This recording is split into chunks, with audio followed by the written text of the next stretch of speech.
In the 16th century, Charles V ruled a vast realm that included Austria, the Netherlands, both within the Holy Roman Empire, which he ruled, as well as the entire Spanish Empire, so Spain, southern Italy, and the Americas. His ambition was to forge a unified Catholic kingdom, but struggled with Ottoman expansion and the Protestant Reformation. Despite victories over the French in the Italian Wars, repelling the Ottomans, and triumphs over the Protestants in the Schmalkaldic Wars, nothing secured his gains. The French kept attacking, Protestantism continued to spread, and the Ottomans regrouped. Financial strain from constant wars, exacerbated by reliance on loans, and his debilitating gout hindered governance. In 1556, exhausted, he abdicated, dividing his empire between his son, Philip II, and brother Ferdinand I. Before we continue, please subscribe to the channel, it helps me out a lot. If you'd like to go a step further, you can also support me on Patreon, where you'll get ad-free viewing, all the maps from the videos, tutorials on how to make maps like mine, animation assets, and other exclusive content. Videos are only possible thanks to my patrons, so thanks so much, and now back into the video. History was forever changed in 1525, at the Battle of Pavia. The French, led by King Francis I, numbering 26,000 troops, included Swiss mercenaries, German Landsknecht, and Italian black bands, had been besieging Pavia since October 1524, aiming to recapture the city from the imperial garrison of 6,000 under General Antonio de Leyva. The Habsburg relief force under Charles de Lannoy, comprising 12,000 German Landsknecht, 5,000 Spanish infantry, 3,000 Italians, and 2,300 cavalry, arrived to break the siege. On February 24th, the battle commenced. Unlike the historical outcome, where Francis was captured, here, a Spanish arquebuster's shot struck Francis in the neck during a chaotic melee in the Visconti Park of Mirabello, killing the king, shattering the morale of his army. The French heavy cavalry was overwhelmed by the combined might of the Spanish and German Habsburgs, while the French infantry, including the Swiss and black bands, collapsed under the onslaught. By 11 a.m., the battle was over, and Italy was secured for the Habsburgs. The retreating French forces, led by Charles IV of Alençon, suffered further losses as they withdrew across the Alps. Milan quickly fell following the French retreat.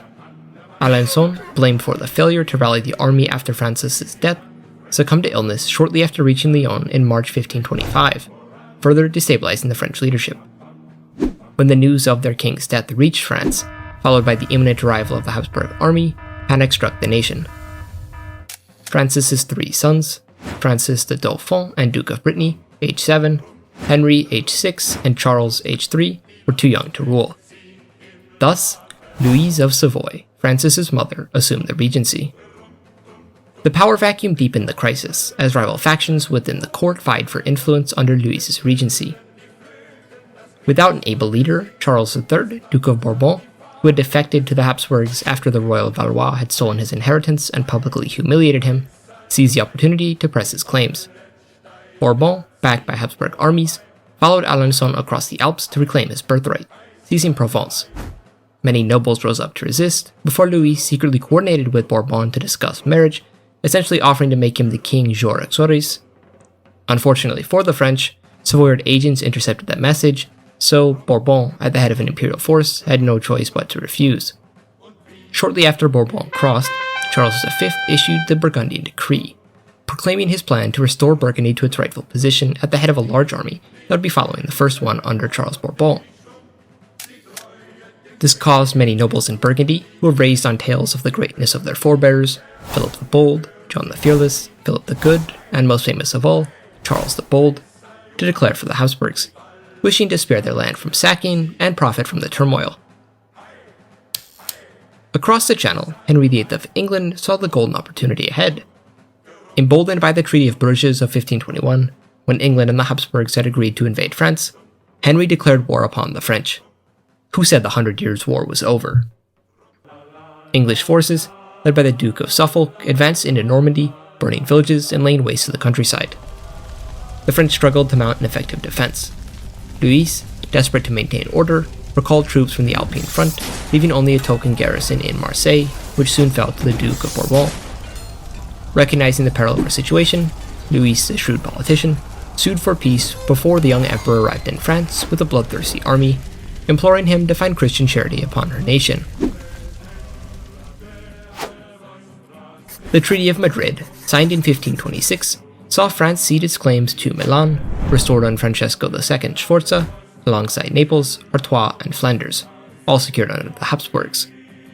They also renounced the entirety of Charles' rich Burgundian inheritance, the Duchy of Burgundy, the County of Picardy, the County of Auxerre, the County of Boulogne, and the County of Poitou. This loss was a bitter blow, as Burgundy had been wrestled by the Valois recently in 1477 following the death of Charles the Bold, the Habsburg Emperor's great-grandfather. As a legitimate heir to these lands, their inclusion into the Holy Roman Empire placed a strategic dagger at the heart of France. Habsburg troops quickly arrived into Burgundy, where many welcomed them with open arms, fortifying their position. Furthermore, Charles de Bourbon was restored to all his possessions that Louisa had stolen, buttressed with the now independent County of Provence. Charles rewarded his English ally Henry VIII with Normandy, but refused the English king's hopes for a full-scale war that would have enabled the Tudors to take France entirely. This was better for the Habsburgs, as more English wars would preoccupy the French. Traveling to Spain, Charles married Isabella of Portugal, securing a substantial dowry. Isabella, a capable and loyal consort, was appointed regent of Spain, allowing him to travel abroad to address pressing issues. His marriage strengthened ties with Portugal, providing a strategic naval ally against the Ottomans. Pope Clement VII faced a stark new reality. His attempt to balance French and imperial influence to preserve Italian autonomy failed. The French defeat made it clear that Habsburg power was ascendant, and Clement, fearing the spread of Lutheranism and the loss of papal authority, reluctantly sided with the emperor. Upon his return to Italy, Charles was crowned King of Italy in Bologna by Clement in 1526, solidifying Habsburg authority over the peninsula. He then turned his attention to Germany, where the Protestant movement, led by Martin Luther and Ulrich Zwingli, was spreading rapidly. However, tensions arose with Clement over how to address the heretics. Charles advocated for an ecumenical council to address the Lutheran heresy and reform the Catholic Church. Clement, wary of conciliarism, a movement that had challenged papal authority during the Western Schism, resisted, arguing that monarchs should not dictate church policy. Nonetheless, Clement's weakened position forced his acquiescence. In late 1526, preparations began for the Council of Trent to combat Protestantism and address clerical corruption, particularly within orders like the Franciscans and Dominicans, which had been criticized for indulgences and simony. Once word was sent about the council, Charles deployed troops to Saxony and Brandenburg to weaken the Lutherans' hands. Despite his focus on religion, terrible news arrived from Hungary. That same year, the Battle of Mohács delivered a catastrophic blow to the Kingdom of Hungary.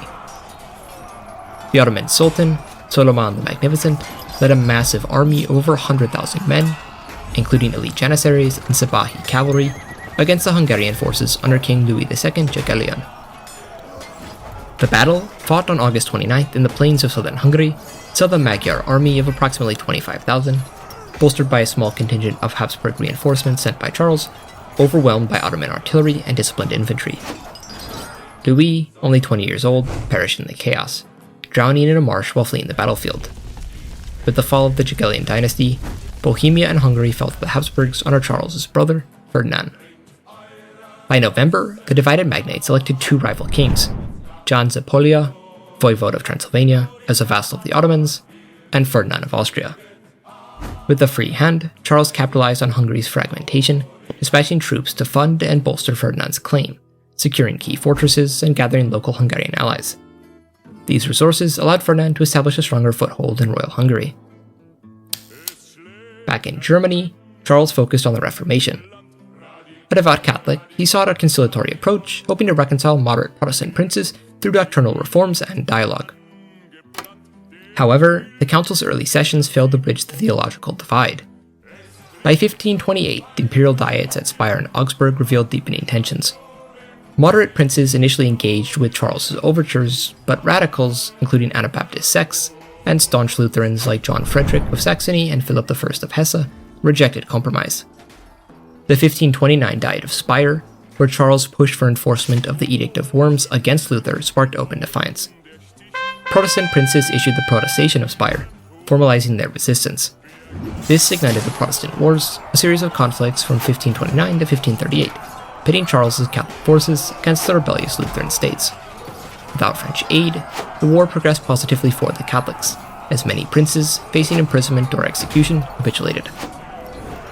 The final blow came in 1538, after 9 years of bloodshed had devastated the empire, at the Battle of Magdeburg in northern Germany, as John Frederick and Philip were captured, destroying the Schmalkaldic League. Shortly after, the remaining Protestant strongholds in Saxony and Brandenburg surrendered, ending the war as Protestantism went the way of the Hussites, fading into nothingness. Charles's victory enabled harsh counter-Reformation measures dictated by Trent, with Jesuit missions enforcing Catholic orthodoxy, forcing the remaining Protestants to flee north to Scandinavia as Poland closed its gate. Charles used the victory as a means for centralization, eroding princely autonomy in favor of the emperor as taxes were raised, enhancing the powers and prestige of the Outlet Council in Vienna, dissolving the Reichskammergericht, essentially placing all legal matters directly under the emperor. This act made Vienna the empire's capital in all but name. Nobles and clerics were barred from hearing any major cases, undermining their feudal rights.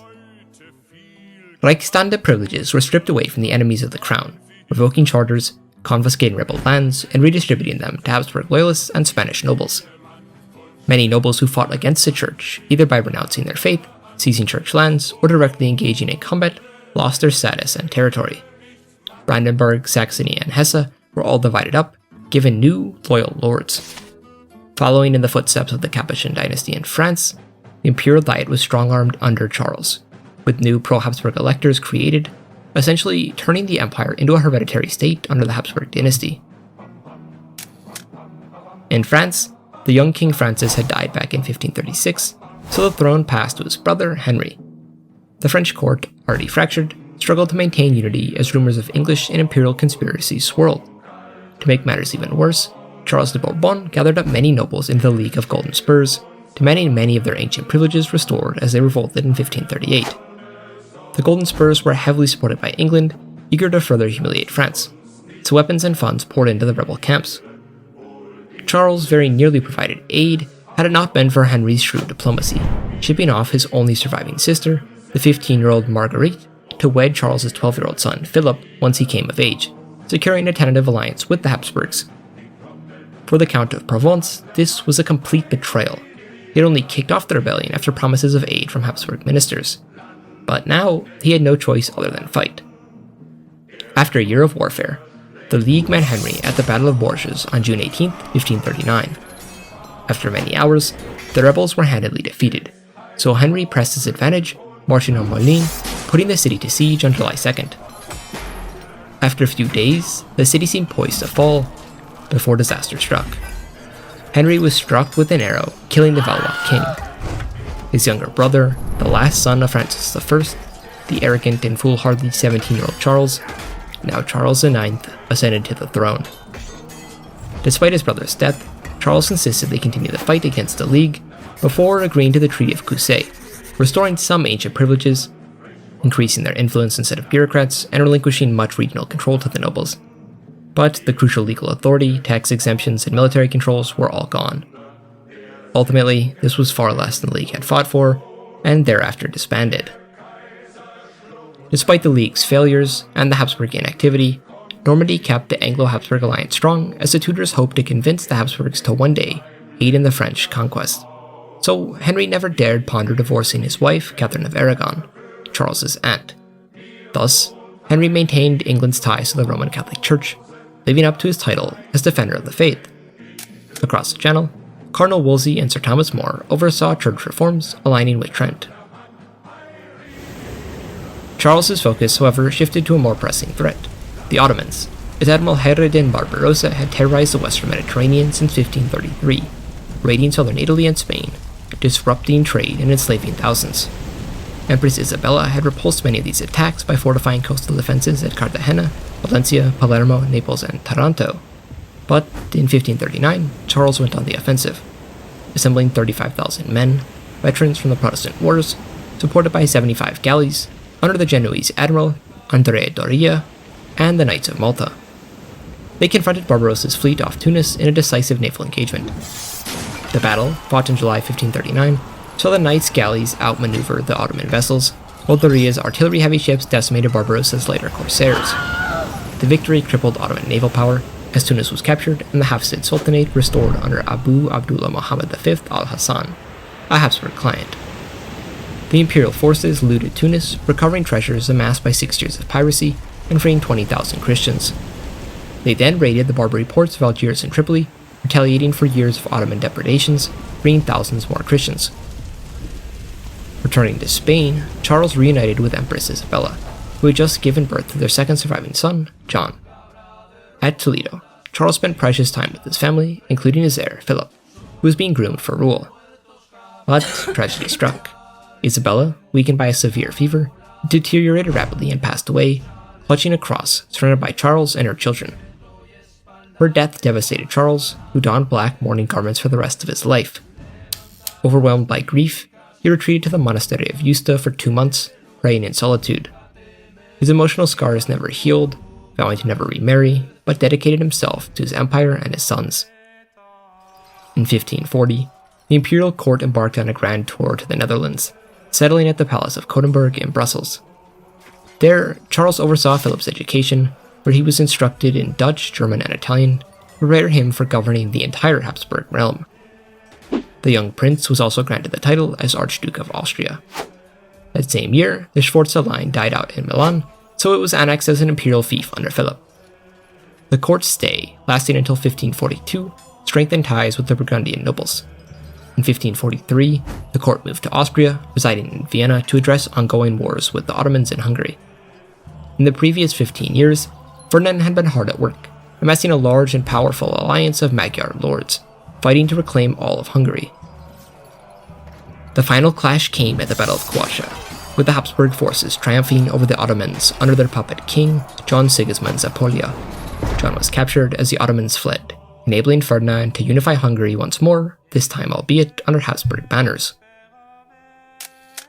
That same year, Philip and Margaret, now wed, went to administer the Low Countries under the guidance of Charles's sister, Mary, the governor of the Netherlands, learning vital administrative skills as the couple grew close. 2 years later, in 1545, King Charles of France died. The young fool had come across a cluster of houses sealed off from the plague and entered them, retorting, quote, "No king of France ever died of plague." Laughing, he slashed at bedding with a sword and laid upon one of the infected beds. Later that evening, he was dead. Charles had no sons, brothers, or uncles to succeed him. The main Valois line was extinguished, leaving France in a succession crisis. 3 claimants materialized to stake their claims. Henry VIII of England, maintaining Tudor legitimacy as the true kings of France, Charles de Bourbon was the senior heir according to Salic law, and Philip von Habsburg. Philip was married to the sole surviving heir of Francis I, and revived an ancient claim from the 13th century when Pope Boniface VIII had awarded the French throne to the Archduke of Austria in the midst of a papal dispute with the French. Thus, France descended into the chaos of a brutal 3-year civil war that lasted the next 4 years. The English held the early advantage, taking the fight to the Bourbon, but after Henry's death in 1547, and without a male heir of his own, their French allies abandoned them in favor of either Bourbon or Habsburgs, who secured the important Guise and Montmorency families. With the English out of the way, the 2 remaining factions duked it out for another 2 years, where the Habsburgs gained the upper hand, pouring across from Spain, Burgundy, and Savoy, eventually forcing Charles' 18,000-strong army to meet Philip's 41,000-strong army at the Battle of Pavia in 1549. Vastly outnumbered by the Habsburgs, the French were crushed as Charles was killed by an Austrian Landsknecht. With Bourbon's fall, the remaining anti-Habsburg holdouts surrendered, ending the war. Quickly thereafter, Philip traveled to Reims, the traditional seat of French royal legitimacy, where he was crowned King Philippe VII of France by the Archbishop. Working in tandem with his father, Philip immediately went about dismantling France as best he could to prevent the French from rebelling against him once he ruled Spain, France, and the Empire simultaneously. Aragon was expanded into Occitania, taking Languedoc, Provence, and the other minor counties within the region that they had hereditary claims on. Lower Navarre was finally incorporated entirely into the rest of the Kingdom of Navarre. Burgundy too was expanded, coming eerily close to Paris. Likewise, the Principality of Dauphine, the appanage of the French kings, was restored to the empire. Brittany, only recently absorbed by the Valois, separated from the French crown lands, though it remained under Philip. To appease the French nobles who sided with him, estates from conquered foes were divided up between them and his Spanish, German, and Italian supporters. When Charles died in 1558, he passed both his realms to Philip, unifying Spain, France, and the Holy Roman Empire under one man. The young Habsburg traveled to Rome. Pope Julius III crowned him Imperator Romanorum, Emperor of the Romans. As Philip and Charles's achievements far surpassed those of their glorious forefather Charlemagne, forging a polity the likes of which Europe had not seen since the Roman Empire fell in 476. Austriae est imperare orbe universo. All the world is subject to Austria. What do you think happens here? Would the Habsburgs be able to maintain their empire and perhaps make use of their claim on the Byzantine title? Or would the vast lands and peoples prove too much to handle? Let me know your thoughts in the comments. If you appreciate my work, please subscribe and consider supporting me on Patreon to get ad-free viewing, the maps, and more. These videos are only possible thanks to my patrons' generous support. Special thanks to Latin Magna for helping come up with the timeline. Thanks for sticking around to the end of the video. I will see you soon. Goodbye.